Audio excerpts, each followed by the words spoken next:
और मैं आपको देखो आगे का लेक्चर हम स्टार्ट कर ले रहे हैं सेक्सुअल रिप्रोडक्शन से। एक सेक्सुअल रिप्रोडक्शन आपका कंप्लीट हो चुका है पिछले 3 लेक्चरों में, और कुछ ओवरऑल जो चैप्टर था कि चैप्टर में अंदर क्या क्या है, किसके बारे में पढ़ाया जाएगा, किसके बारे में बताया जाएगा, वो सब कुछ हमने 3 लेक्चरों में देख लिया था। ठीक है, अगर आपने नहीं देखे हैं तो मेक श्योर आप देख लें उन्हें जाके, क्योंकि आपके लिए हेल्पफुल हो सकते हैं वो तीनों लेक्चर, और इस सेक्सुअल रिप्रोडक्शन के बारे में आपको पता चल जाएगा। अभी मैं आपके से एक बेसिक क्वेश्चन पूछूंगी कि सेक्सुअल रिप्रोडक्शन जो है वो उसमें कौन सी प्रोसेसेस यानी इन्वॉल्व होती हैं वो बताना है आपको। ठीक है, तो मैंने एक कम्युनिटी गाइडलाइंस पे जो कम्युनिटी है मैंने एक पोस्ट की है, तो उसमें वो क्वेश्चन मैंने किया है। कुछ बच्चे हैं जिन्होंने रॉन्ग आंसर दिया है और कुछ बच्चे हैं जिन्होंने सही आंसर दिया है। ठीक है, तो मैं बताना चाहूँगी कि जो आपकी सेक्सुअल रिप्रोडक्शन होता है उसमें मियोसिस और माइटोसिस दोनों ही प्रोसेसेस होती हैं, ध्यान रखना। इसीलिए वो अपने पेरेंट्स के आइडेंटिकल नहीं होते, इसीलिए वो डिफरेंट होते हैं अपने पेरेंट्स के। और दोनों प्रोसेस क्या होती हैं, देखो जब मियोसिस कब होती है आपको पता है, अर्धसूत्रीय विभाजन बोलते हैं हिंदी में मियोसिस को, और माइटोसिस को बोलते हैं समसूत्री विभाजन। मतलब जब मियोसिस होता है तो हमारे जो हैप्लॉइड गैमीट्स होते हैं, जैसे एक मेल गैमीट होता है और एक फीमेल गैमीट होता है। जैसे देखिए, एक होता है मेल गैमीट, मैं ऐसे रिप्रेजेंट करूँगी इसे, मेल गैमीट मतलब वो कौन सा होता है, वो स्पर्म है। ठीक है, और एक होता है फीमेल गैमीट। फीमेल को मैं ऐसे रिप्रेजेंट करूँगी, गैमीट में जी लिख दे रही हूँ फॉर, और ये कौन होता है, एग होता है, ये एग होता है फीमेल का। तो ये दोनों क्या हैं, ये दोनों ही हैप्लॉइड होते हैं। उसके बाद में ये प्रोसेस होगी हमारी मियोसिस। ठीक है, उसके बाद में जब हमारा इनका फर्टिलाइजेशन होता है मतलब फ्यूज़न होता है, तो फ्यूज़न के बाद में ये क्या हो जाते हैं, डिप्लॉइड हो जाते हैं, डिप्लॉइड हो जाते हैं। ठीक है, डिप्लॉइड होने के बाद में इनमें माइटोसिस होने लगती है। तो ये सारी प्रोसेसेस हैं, मियोसिस और माइटोसिस दोनों ही होती हैं सेक्सुअल रिप्रोडक्शन में। तो ये प्रोसेसेस हैं दोनों। आप कम्युनिटी मेरी चेक करना, उसके बाद में जो क्वेश्चन है उसे पुट करना और देखना कैसा है कैसा नहीं है, और उसके हिसाब से आंसर देना। आप अभी पढ़ लेते हैं हम कि इसमें बोल क्या रहे हैं। एनसीईआरटी में सब कुछ एनसीईआरटी से पढ़ाऊंगी मैं, ऑल इज़ एनसीईआरटी, क्योंकि सारा कुछ ना एनसीईआरटी पे बेस्ड आता है। हर कोई भी पेपर ले लो आप मेडिकल का, तो वो सारा एनसीईआरटी बेस्ड ही आ रहा है आजकल, और ज़्यादा टफ नहीं आता। मैंने भी देखा है बीएससी नर्सिंग का पेपर और पैरामेडिकल का, तो टफ नहीं आता बिल्कुल भी, बहुत ईजी है। आप आराम से पढ़ो और ध्यान दो कि मैं क्या पढ़ा रही हूँ। ठीक है, लाइन पढ़ते हैं, हम स्टार्ट करते हैं सेक्सुअल रिप्रोडक्शन।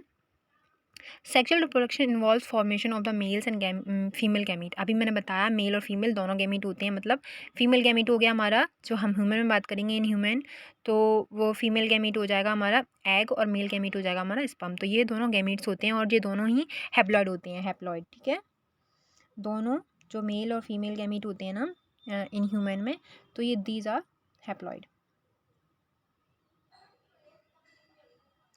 हैप्लॉइड होते हैं, मतलब एन होते हैं। और डिप्लॉइड को क्या बोलते हैं, देखिए जस्ट अ मिनट। ओके, तो हैप्लॉइड का मीन्स होता है कि एन नंबर है, और डिप्लॉइड का मतलब होता है 2n। मतलब हमारे जो गैमीट होते हैं वो हैप्लॉइड होते हैं, और जब फ्यूज़न हो जाता है हमारा गैमीट, दोनों गैमीट्स का, मेल और फीमेल गैमीट का, तो वो डिप्लॉइड हो जाते हैं। उसके बाद में दे रहे हैं, वो देखो दिख रहे हैं, ये लाइन आपकी क्लियर हो गई है। उसके बाद में either by the same individual और by different individuals of the opposite sex. ये सेम इंडिविजुअल में भी हो सकता है और डिफरेंट इंडिविजुअल में हो सकता है, जो अपोजिट सेक्स के होते हैं, जैसे मेल एंड फीमेल, ये अपोजिट सेक्स है। ओके, आगे these gametes fuse to form the zygote. अब इन्होंने क्या है, इन गैमीट वो फ्यूजन होता है इन गैमीट का। आप फ्यूजन और फिजन का मतलब जानते हैं, चलो मैं ना शॉर्ट्स बना दिया करूँगी आपके लिए, तो आपके लिए ईजी हो जाएगा। ठीक है, फ्यूजन का मतलब होता है बेटा कि मतलब चीज़ें होती हैं, दो अलग चीज़ें हैं, उन्हें फ्यूज करके एक बनाना। जैसे आपने एक लड्डू ले लिया, जैसे एक छोटू सा लड्डू है ये, एक छोटू सा लड्डू है ये, इसे हमने फ्यूज़ कर दिया, मतलब मिक्स कर दिया, दोनों को मिक्स करने के बाद में ये एक बड़ा लड्डू बन गया। तो इसी को बोलते हैं हम फ्यूज़न। और फिज़न क्या होता है, फिज़न ये होता है, देखिए जैसे कोई एक बड़ा चीज़ है, कोई बड़ी सी चीज़ है, उसे हमने ब्रेक कर दिया। ठीक है, तो ये हो जाता है हमारा फिज़न। फ्यूज़न और फिज़न में अंतर समझना आप। ठीक है, तो यहाँ पे एक छोटू लड्डू बन जाएगा, एक यहाँ पे छोटू लड्डू बन जाएगा, तो मतलब ये फिज़न हो जाता है और ये फ्यूज़न हो जाता है। मतलब इरिवर्सिबल प्रोसेस समझ लो, आपकी फ्यूजन की इरिवर्सिबल प्रोसेस है फिज़न, ऐसा ऐसा आप बोल सकते हो। ठीक है, आगे देखते हैं हम तो होता क्या है, these gametes fuse to form the zygote which, मतलब जब हम गैमीट को फ्यूज़ कराते हैं तो वो जायगोट के फॉर्म में आ जाते हैं, which develops to form the new organisms.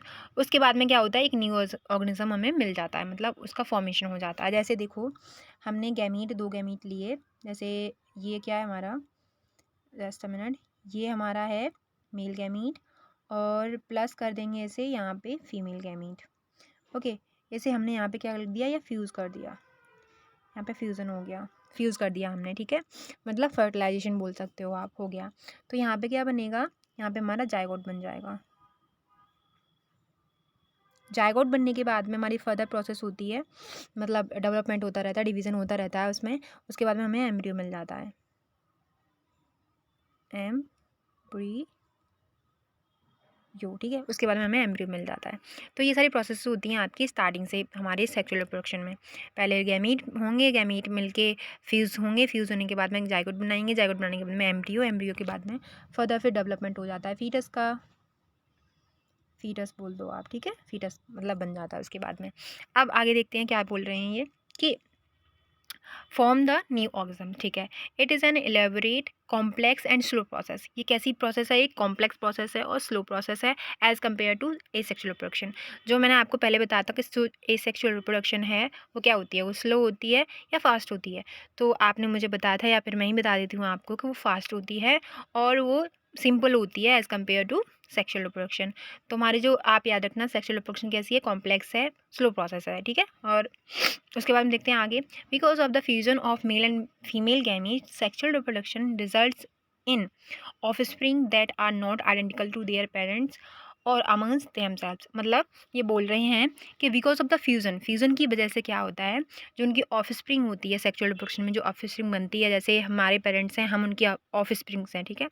तो जो ऑफस्प्रिंग बनी हुई है वो बिल्कुल ही आइडेंटिकल नहीं होता अपना पेरेंट्स के, मतलब एग्जैक्टली कॉपी नहीं है हमकी उनकी, कि मतलब जैसा पापा दिख रहे हैं, जैसे मम्मी दिख रहे हैं हमारी, तो एग्जैक्टली हम वैसे दिख रहे हैं, वैसा कुछ भी नहीं है, ठीक है। और अमंग्स देमसेल्फ, मतलब देमसेल्फ मतलब जैसे उनके भाई बहन होते हैं, भाई बहन के एग्जैक्ट कॉपी नहीं है भाई बहन के भी वो, ठीक है। तो वो ये बोल रहे हैं। आगे देखते हैं हम, a study of diverse organisms जैसे plants, animals and fungi show that through they differ so greatly in external morphology. मतलब ये क्या है, ये जो डाइवर्स स्टडी पढ़ेंगे हम ऑर्गेनिजम्स के, प्लांट्स हो गए, एनिमल्स हो गए, फंजाई हो गई, ये शो करते हैं through their differ so greatly in external morphology. ये अपने जो एक्सटर्नल मॉर्फोलॉजी होता है या इंटरनल स्ट्रक्चर होता है वो डिफर करते हैं सो ग्रेटली, मतलब बहुत ही बड़े लंबे, या फिर बोल सकते हैं बहुत ही बड़े तौर पे, ठीक है। And physiology, when it comes to sexual reproduction, sexual mode of reproduction, surprisingly they share a similar pattern. जैसे ही अगर ये सेक्सुअल मोड ऑफ रिप्रोडक्शन में आ जाते हैं तो सरप्राइजिंगली मतलब आश्चर्यजनक, आश्चर्यजनक, they share a similar pattern, मतलब एक सिमिलर पैटर्न में दिखाई देता है। Let us first discuss what features are common to these diverse organisms. मतलब इनमें कौन से जो फंक्शंस होते हैं वो कॉमन होते हैं डाइवर्स ऑर्गेनिजम्स में, ठीक है। देख लेते हैं हम, जैसे कुछ चीज़ें होती हैं, जैसे मैं आपको बताऊँ, कुछ चीज़ें होती हैं कि आपके पास में 3 फेजेज़ होते हैं, एक जुवलाइन फेज़ होता है और एक क्या बोलते हैं रिप्रोडक्टिव फेज़ होता है और एक होता है सेनेसेंस फेज़। 3 फेज़ होते हैं अपने लोगों के या फिर किसी भी ऑर्गेनिजम्स के, आप समझ सकते हो, ठीक है। जैसे कोई भी प्लांट है, आप प्लांट का मैं एग्जांपल ले रही हूँ, जैसे कोई प्लांट है, यहाँ पे मैं प्लांट ले रही, ठीक है, और सॉरी, यहाँ पे क्या मैं प्लांट ले रही और यहाँ पे मैं ले रही एनिमल। एनिमल में कोई भी हो सकता है, ठीक है। इसमें क्या है, 3 फेजेस आएंगे आपकी लाइफ के। जैसे सबसे पहला फेज होता है हमारा जुवेनाइल फेज, जुवेनाइल, जुवेनाइल एन है, ठीक है, जुवेनाइल फेज। उसके बाद में कौन सा आता है हमारा रिप्रोडक्टिव फेज, रिप्रोडक्टिव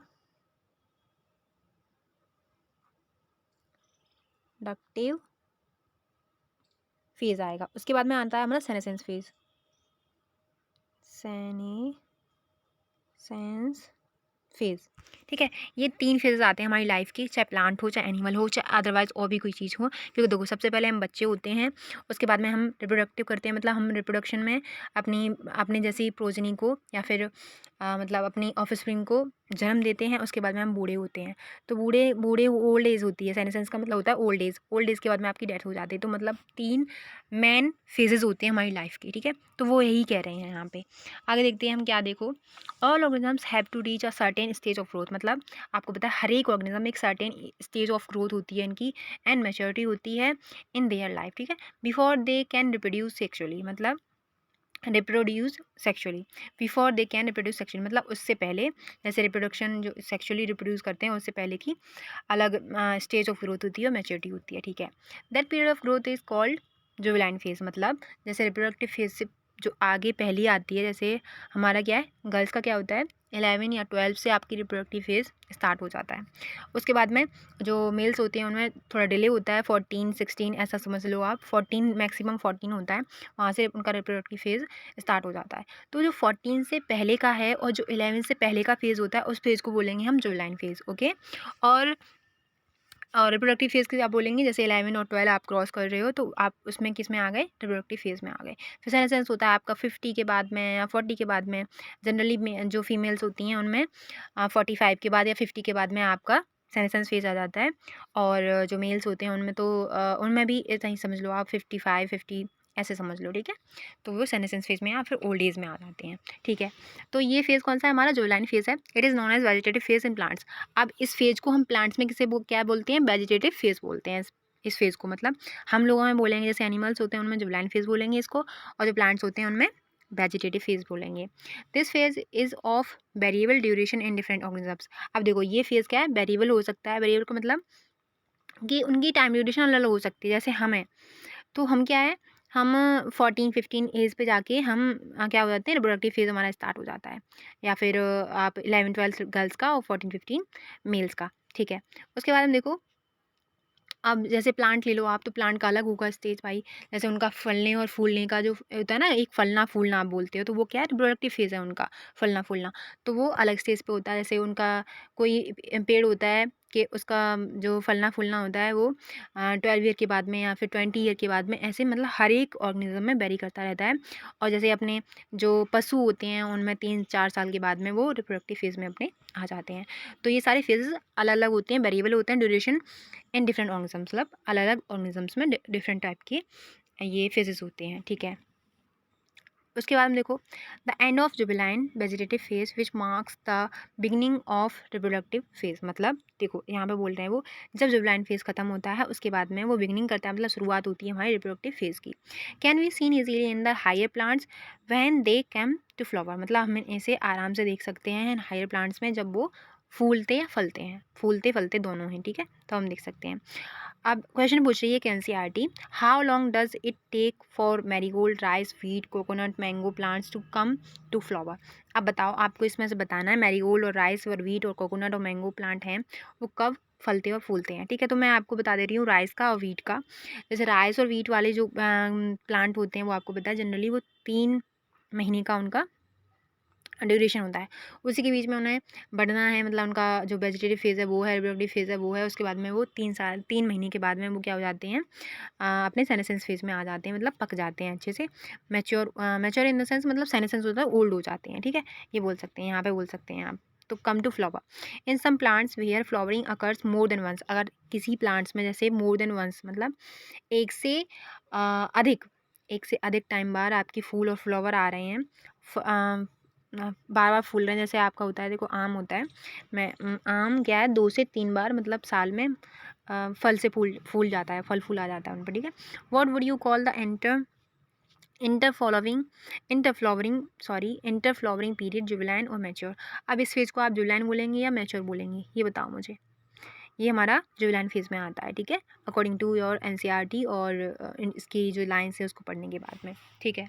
आगे देखते हैं, observe a few trees in your area. अब आपको क्या करना है, एनसीईआरटी बोल रही है कि आपको अपना जो चारों तरफ का माहौल है ना, चारों तरफ का जो माहौल है उसको ऑब्जर्व करना है। Observe a few trees in your area, मतलब आपके आसपास में जो भी ट्रीज हों उन्हें आपको देखना है, देखना ढंग से, मतलब ताकना है, ऐसा बोल सकते हो आप, ठीक है। Do they flower during same month, अगर क्या वो जो आपके पास में आपके एरिया में जो ट्रीज़ हैं वो हर मंथ हर ईयर फ्लावर होता है उन पे या नहीं होता है, वो पूछ रही है NCERT. Why do you think the availability of fruits like mango apple jackfruit etc, मतलब आप क्या सोचती हो, क्यों सोचती हो उनके बारे में कि ये कैसे मैंगो कैसे आते हैं, एप्पल कैसे आते हैं, जैक फ्रूट कैसे आते हैं etc.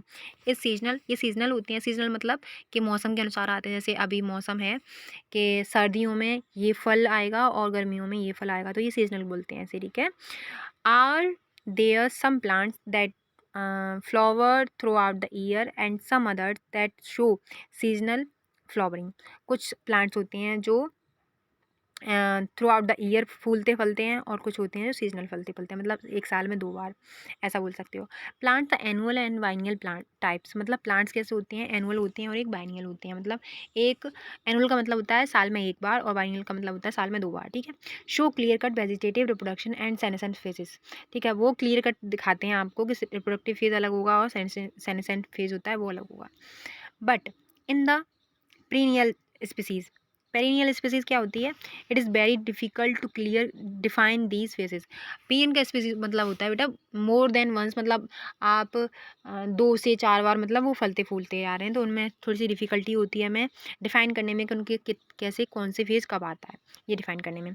A few plants exhibit unusual flowering phenomenas, मतलब कुछ ऐसे प्लांट्स हैं जो अनयूजुअल फ्लावरिंग फिनोमिनाज होते हैं उनके। Some of them which are bamboo species flower only once in their lifetime, generally after 50 to 100 years, मतलब कुछ हमारी स्पीसीज ऐसी भी हैं, जैसे बम्बू है एक, मतलब बांस बोलते हैं जैसे अपनी हिंदी भाषा में।